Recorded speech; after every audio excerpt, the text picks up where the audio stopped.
ಇದೇ 19ಕ್ಕೆ ಪ್ರಧಾನಮಂತ್ರಿಗಳು ಬೆಂಗಳೂರಿಗೆ ಭೇಟಿ ಕೊಡ್ತಿದ್ದಾರೆ. 22 ಉದ್ಘಾಟನೆ ಇಟ್ಕೊಂಡು 19ಕ್ಕೆ ಬರ್ತೀರಾ ಇಲ್ಲಿಗೆ? ಹಾಂ ಆಯಿತು ಬರ್ರಿ, ಬೇಡ ಅಂದವ್ರು ಯಾರು. ಆ ಟೈಮಲ್ಲಿ ರೋಡ್ ಶೋ ಮಾಡಿದ್ರೆ ಅಂತ BJP ಏನು ಬೇರೆ ಅವ್ರು ಒಪ್ಕೋತಾರ ಬಿಡ್ತಾರ ನನಗೆ ಗೊತ್ತಿಲ್ಲ. ನಿಮ್ಗೆ ಬೇರೆ ಕೆಲಸ ಇಲ್ವಾ? ಬಿಡ್ರಪ್ಪ, ಅಲ್ಲಿ 22ನೇ ತಾರೀಕು ಕಾರ್ಯಕ್ರಮ ಆಗಲಿ, ಆಮೇಲೆ ಮಾಡಿಸೋದು ಇದ್ದೇ ನೀವು. ಬರೀ ಅವ್ರನ್ನೇ ತೋರಿಸ್ತಿರಲ್ಲ ನಮಗೆ. ನೀವು ಕಡ್ದು ಕೊಂಪೆ ಹಾಕಿರೋದೇನು ಹೇಳ್ರಪ್ಪ ಲೋಕಲ್ ಗರಂದಾರಿ ಲೀಡರ್ಗಳು. ಹಾಂ, ಬರೀ ಅವ್ರನ್ನೇ ತೋರಿಸೋದು ಎಲ್ಲದಕ್ಕೂ. ಸರಿ, ಈ ಬಗ್ಗೆ ಯಾರ್ಯಾರಿಗೂ ಟಿಕೆಟ್ ತಪ್ಪತ್ತಂತೆ, ಸಚಿವರಿಗೂ ಹೋಗ್ಬಿಡ್ಬೋದು ಅಂತ ಅಲ್ಲೇನು ತುಮಕೂರಲ್ಲಿ ಮಾಧುಸ್ವಾಮಿ ನಿಲ್ಲಿಸೋಣ ಅಂತ BSY ಅಂತೆ. ಅದಕ್ಕೆ ಬಸವರಾಜ್ ಅವರು ಅಲ್ಲಿ ಹಾಲಿ ಸಂಸದ್ರೆ ವಿರೋಧ, ನಾನೇ ಸೋಲಿಸ್ಬಿಡ್ತೀನಿ ನಿಂತ್ಕೊಂಡು ಅಂತೇಳಿ. ನಾನೇ ಸೋಲಿಸ್ಬಿಡ್ತೀನಿ, ನಾನೇ ಗೆಲ್ಲಿಸ್ಬಿಡ್ತೀನಿ ಅನ್ನೋದೆಲ್ಲ ಸ್ವಲ್ಪ ಟೂ ಮಚ್ಚು. ಬೇಕಾದ್ರೆ ನಾನು ವಿರೋಧ ಮಾಡ್ತೀನಿ ಅಂತ ಹೇಳ್ಬೋದು. ನಾನೇ ಸೋಲಿಸ್ಬಿಡ್ತೀನಿ, ನಾನೇ ಗೆದ್ದಿಸ್ಬಿಡ್ತೀನಿ, ಅದು ಜನರಿಗೆ ಮಾಡೋ ಅಪಮಾನ ಮತ್ತು ಪ್ರಜಾಪ್ರಭುತ್ವದ ಅಹಂಕಾರ. ಅದು ನಾನು ವಿರೋಧ ಮಾಡ್ತೀನಿ ಅಂತ ಹೇಳ್ಬೋದು ಬೇಕಾದ್ರೆ. That's A different issue. ಈ ಮಧ್ಯೆ ಸಚಿವ ವೆಂಕಟೇಶ್ ಹೇಳಿದ್ದಾರೆ, ಮೈಸೂರಲ್ಲಿ ಇವರು ಯತೀಂದ್ರ ನಿಲ್ಲಲ್ಲಪ್ಪ ಅಂತ ಹೇಳ್ಬಿಟ್ಟಿದ್ದಾರೆ.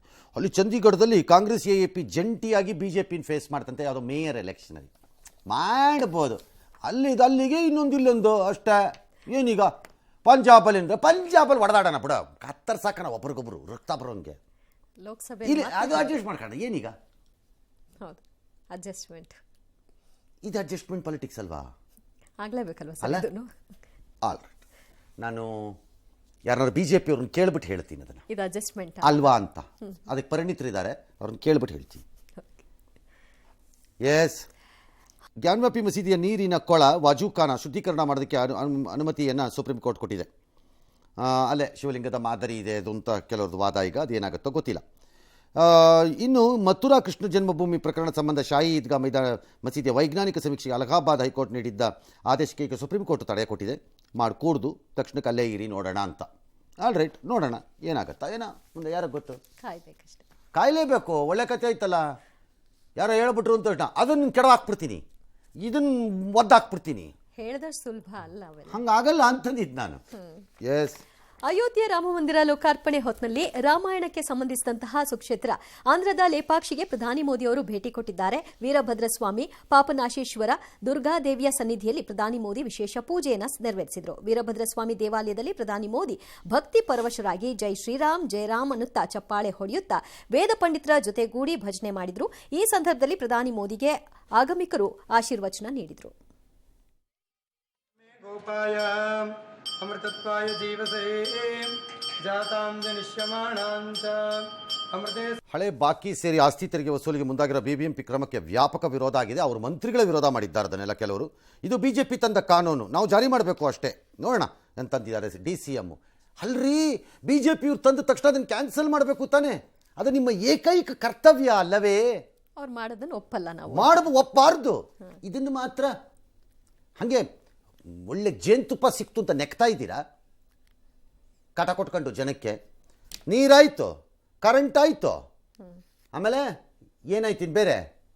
ನೀರು ಕರೆಂಟು ಆಯಿತು, ಬಸ್ಸು ಆಯ್ತಾ? ಇಲ್ಲ ಸರ್. ಇನ್ನೇನು ಬೇರೆ ಏನಾದ್ರು ಮಾಡಿದ್ದೀರಾ? ಹೊಸದು ಯಾವ್ದಾರು ಹಾಕಿದ್ದೀರಾ? ಅದೇನು ಸ್ಕೂಲ್ದೆಲ್ಲ ಮಾಡ್ತಿದ್ದೀರಂತೆ, ಕಾಲೇಜು ಸ್ಕೂಲ್ದ ಫೀಗಳದ್ದೆಲ್ಲ. ಈಗ ಆ ಆಸ್ತಿ, ನೀವು ಕರ ಸೇವಕರೇ ಆಸ್ತಿ ತೆರಿಗೆ ವಿಚಾರದಲ್ಲಿ ವಸೂಲಿ. ಹೌದು, ನೀವು ಕರ ಸೇವಕರೇ. ಈಗ ನೋಡೋಣ, ಯೋಚನೆ ಮಾಡೋಣ ಅಂತೀರಂತೆ.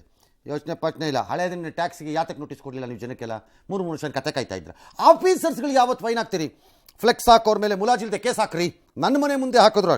ನಿಮಗೆ ಧೈರ್ಯ ಇದ್ದರೆ ರಾಜಕಾರಣಿಗಳ ಮನೆಗಳ ಮುಂದೆ ಅವರು ಹುಟ್ಟುಹಬ್ಬದ ದಿನಗಳಲ್ಲಿ ಹಾಕಕ್ಕೆ ಬಿಟ್ಟಿದ್ದ ಆಫೀಸರ್ಗೆ 4 ಜನಕ್ಕೆ ಫೈನ್ ಹಾಕ್ಸಿ ನೋಡೋಣ. ಹಾಕಿದವ್ರಿಗೆ ಆಮೇಲೆ ಹಾಕೋರಂತೆ, ನಾನು ನೋಡೇ ಬಿಡ್ತೀನಿ ಅದನ್ನು. ಹಾಕಕ್ಕೆ ಬಿಟ್ಟು ಅಧಿಕಾರಿಗೆ ಒಂದು 4 ಜನಕ್ಕೆ ಫೈನ್ ಹಾಕ್ರಪ್ಪ ನೋಡೋಣ. ಸೋಮನೆ ಎಲ್ಲದು ಬಿಡ್ತೀರಿ? 3 ದಿನದಿಂದನೂ ತೋರಿಸ್ಲಾ? DCM ಸಾಹೇಬ್ರು ಬರಲ್ಲ ರೋಡ್ಗೆಲ್ಲ, ಏನು ಮಾಡೋಣ? ವಿಡಿಯೋ ಮಾಡಿ ಕಳಿಸ್ಬೇಕಷ್ಟೇ.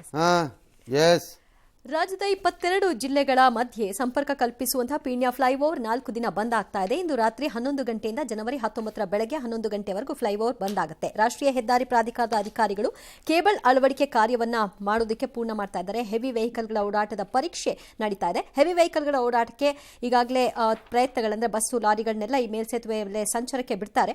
ಕೆಪಾಸಿಟಿ ಇದೆ ಅಂತ ಅಂದ್ರೆ ನೆಕ್ಸ್ಟ್ ಅದನ್ನು ಓಪನ್ ಮಾಡ್ತಾರೆ. ಉತ್ತರ ಭಾರತದಲ್ಲಿ ದಟ್ಟ ಮಂಜು, ವಿಮಾನಗಳ ವ್ಯತ್ಯಾಸ ಆಗ್ತಾ ಇದೆ. ದೆಹಲಿಗೆ ಹೋಗಬೇಕಾಗಿದ್ದ ಗೋವಾದು ದೆಹಲಿಯಿಂದ ಗೋವಾಗೆ ಇಂಡಿಗೋ ವಿಮಾನ ಪ್ರಯಾಣ ತಡವಾಗಿ ಹೋಗಿದೆ. ಯಾರಿಗೂ ಕೋ ಪೈಲಟ್ ಬಂದು ಹೇಳಕ್ಕೆ ಹೋಗಿದ್ದಾರೆ. ಪ್ರಯಾಣಿಕೊಬ್ಬನಿಗೆ ಕೋಪ ಬಂದು ಹೋಗಿ ಹೊಡೆದ್ಬಿಟ್ಟ. ಈಗ ಅವನು ಹೇಳ್ತಿದ್ದಾನೆ, ಅಯ್ಯಯ್ಯೋ 12 ಗಂಟೆ ತಡವಾಯಿತು, ನಮ್ಮ ಪ್ಲ್ಯಾನೆಲ್ಲ ಉಲ್ಟಾ ಪಲ್ಟಾ ಆಯಿತು, ನನಗೆ ಮದುವೆ ಆಗಿತ್ತು, ನನಗೆ ನಾನು ಇದಕ್ಕೆ ಹೊರಟಿದ್ದೆ, ಹನಿಮೂನ್ಗೆ ಹೊರಟಿದ್ದೆ ಅಂತ ಯಾರು ಸಾಗಿಲ್ಲ ಅಂತ ತಾಳ್ಮೆ ಕಡಿಮೆ. ಆಮೇಲೆ ಗೊತ್ತಾಗಿದೆ ಅವ್ನಿಗೆ ಮದುವೆಗೆ 5 ವರ್ಷ ಆಗಿದೆಯಾ ಅಂತಲ್ಲ. ಆಯ್ತಪ್ಪ, ಆ್ಯನಿವರ್ಸರಿಗೆ ಇರ್ಬೋದು. ಹೊಡೆದಿದ್ದು ತಪ್ಪು, ಅದರಲ್ಲಿ ಅನುಮಾನನೇ ಇಲ್ಲ. ಬಟ್ ಈ ವಿಮಾನಯಾನ ಸಂಸ್ಥೆಗಳಿಗೆ ಹೇಳೋನು ಕೇಳೋನು ಯಾವನೂ ಇಲ್ಲ.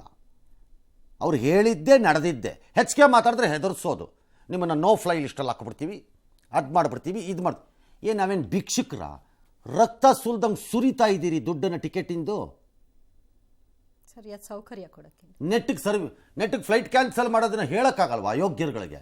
ಟಾರ್ಮ್ಯಾಕ್ ಮೇಲೆ ಕೂತ್ಕೊಂಡು ಊಟ ಮಾಡಿದ್ದಾರೆ ಪ್ರಯಾಣಿಕರೆಲ್ಲ. ಸರ್ ಕತ್ತೆ ಕಾಯ್ತಾ ಇದ್ರಂತ ಏರ್ಲೈನ್ಸ್ನವರು. ಯಾವ ಫ್ಲೈಟ್ ನೋಡಿದ್ರು ಫುಲ್ಲು, ರೇಟ್ ನೋಡಿದ್ರೆ 4 ಪಟ್ಟು ಲಾಸು.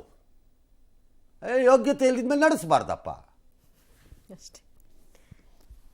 ಎಸ್, ಮಧ್ಯಪ್ರದೇಶದ ಕುನ್ಹೋ ರಾಷ್ಟ್ರೀಯ ಉದ್ಯಾನವನದಲ್ಲಿ ಮತ್ತೊಮ್ಮೆ ಚೀತಾ ಸಾವನ್ನಪ್ಪಿದೆ. ನಮೀಬಿಯಾದಿಂದ ತಂದಂತಹ ಶೌರ್ಯ ಹೆಸರಿನ ಚೀತಾ ಸಾವಿಗೀಡಾಗಿದೆ. ಅನಾರೋಗ್ಯದಿಂದ ನಡೆಯಲು ಸಾಧ್ಯವಾಗ್ತಾ ಇರಲಿಲ್ಲ, ಓಡಾಡ್ತಾ ಇತ್ತು. ಶೌರ್ಯ ಚೀತವನ್ನ ಅಧಿಕಾರಿಗಳು ಗುರುತಿಸಿ ಚಿಕಿತ್ಸೆಯನ್ನು ನೀಡ್ತಾ ಇದ್ರು, ಆದರೆ ಫಲಕಾರಿ ಆಗಲಿಲ್ಲ. ಶೌರ್ಯ ಸಾವನ್ನಪ್ಪಿದೆ. ಇದರೊಂದಿಗೆ ಕುನ್ಹೋ ನ್ಯಾಷನಲ್ ಪಾರ್ಕ್ನಿಂದ ತಂದಂತಹ ಚೀತಾಗಳ ಪೈಕಿ 10ನೇ ಸಾವಾಗಿದೆ. ಶೌರ್ಯ ಚೀತಾ ಸಾವಿಗೆ ಕಾರಣ ಇನ್ನೂ ಗೊತ್ತಾಗಿಲ್ಲ. ಗೊತ್ತಿಲ್ಲ, ಅಕ್ಲಮಟೈಸ್ ಆಗ್ತಾ ಇವೆಯೋ ಆಗ್ತಿಲ್ವೋ. ಒಂದು ಗ್ರೇಟ್ ಎಕ್ಸ್ಪರಿಮೆಂಟ್ ಇದು. ಸಾವಾದ ತಕ್ಷಣ ಅದಕ್ಕೆ ಯಾರೋ ಜವಾಬ್ದಾರಿ ಏನ್ಬಿಡೋದು ಅಲ್ಲ. ನನ್ನ ಪ್ರಕಾರ ಇದೊಂದು ಸಾಲಿಡ್ ಎಕ್ಸ್ಪರಿಮೆಂಟ್ ನಡೀತಾ ಇರೋದು. ಇದು ಇಲ್ಲಿ ವಾತಾವರಣಕ್ಕೆ ಅದು ಹೋಗ್ತಾ ಇದೆ. ತುಂಬ ಪೇಷಂಟಾಗಿ ವಾಚ್ ಮಾಡಬೇಕು, ಟ್ರೈ ಮಾಡಬೇಕು ನಾವು ಇದನ್ನು. ಅದಿಲ್ಲ, ಮುಂದೊಂದು ದಿನ ಸಕ್ಸಸ್ ಆಗುತ್ತೋ ಬಿಡುತ್ತೋ, ನೋ ಐಡಿಯಾ.